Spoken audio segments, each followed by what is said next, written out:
The first thing you got to do is get pre-approved. I know that people want to go look at houses first and then go talk to the loan officer, but I'm telling you, there's times that it'll take a day or two to get your pre-approval done, and that day or two could be precious time.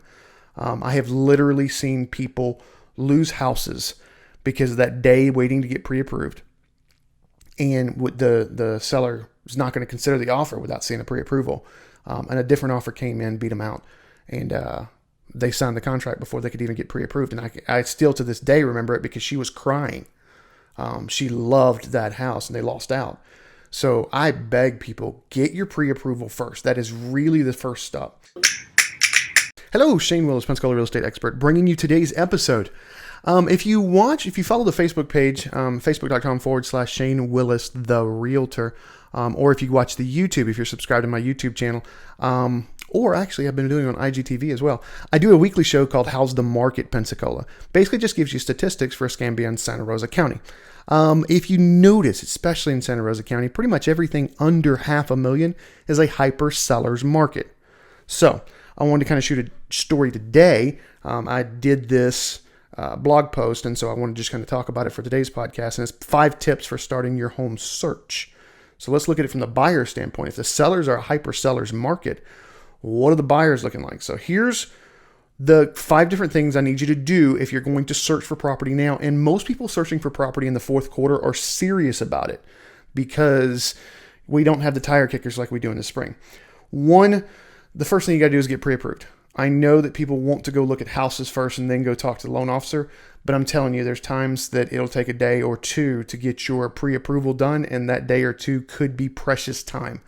I have literally seen people lose houses because of that day waiting to get pre-approved, and the seller is not going to consider the offer without seeing a pre-approval, and a different offer came in, beat them out, and they signed the contract before they could even get pre-approved. And I still to this day remember it because she was crying. She loved that house and they lost out. So I beg people, get your pre-approval first. That is really the first step. We need to talk to the mortgage first. Know your difference between your must-haves and your would like to haves. Okay, there's a huge thing. I've seen people all the time go, I have to have a pool, and then buy a property without a pool. That's a would like to have. I would like to have a pool, but it's not a must. If it is a must, great. Keep in that must category. But literally walk down, what are our must-haves? What are our would like to haves? We must have 4 bedrooms because we have 3 kids, okay? I would like to have a study as well. Maybe that's just a would like. Maybe it's a must because you work from home. And so you really do need that space. All right? So know the difference between the two. Research and choose the neighborhood you want to live in. Research the neighborhoods up, okay, and then kind of watch them. But here's something that a lot of people do. They get on your Zillows and your Trulias and your Realtor.coms and all these websites, right, that are what they called, it's trickle down from the MLS. So I put a property in the MLS, the feed goes from the MLS to Zillow, Trulia, Realtor. All right. But sometimes that's 24, 48 hours.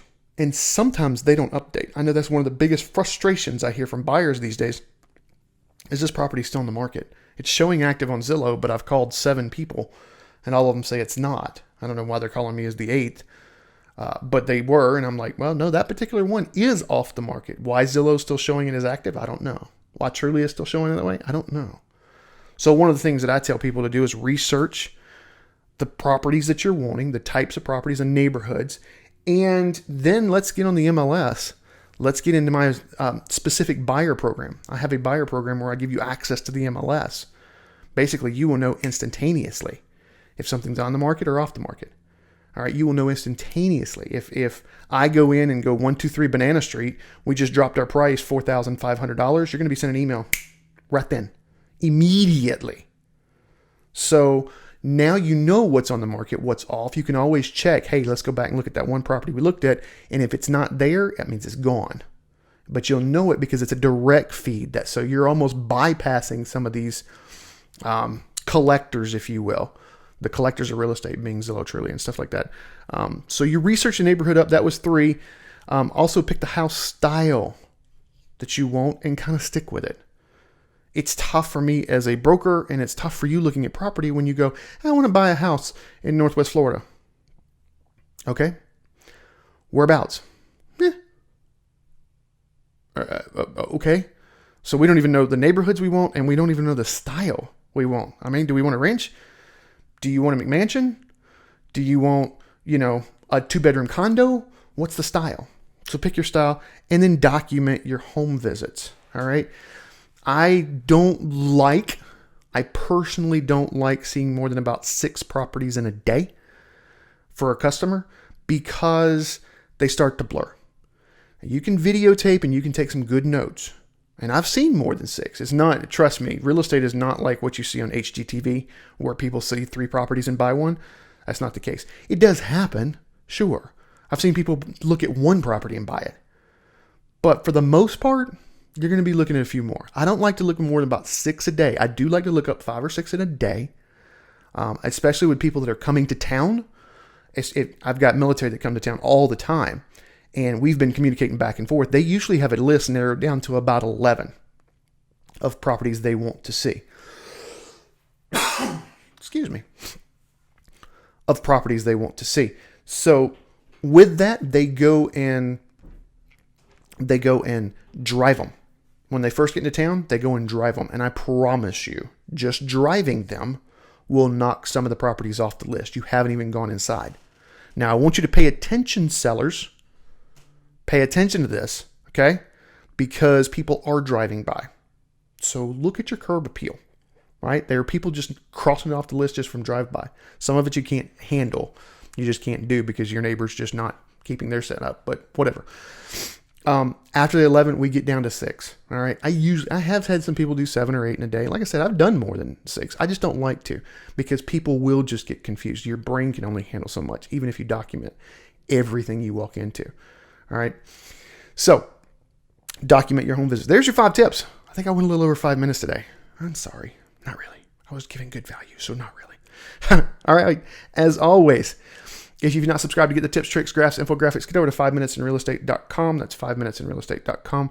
Also, if you have not subscribed to the Facebook page, facebook.com/Shane Willis, the Realtor. And I'm also putting up some stuff on YouTube. We're going to be starting a new series on YouTube. It's called New Construction. I'm going to be going around about the new neighborhoods around Escambia and Santa Rosa County, kind of let you guys know what's coming. So you got some good ideas on that as well. Thanks for listening. Have a great day.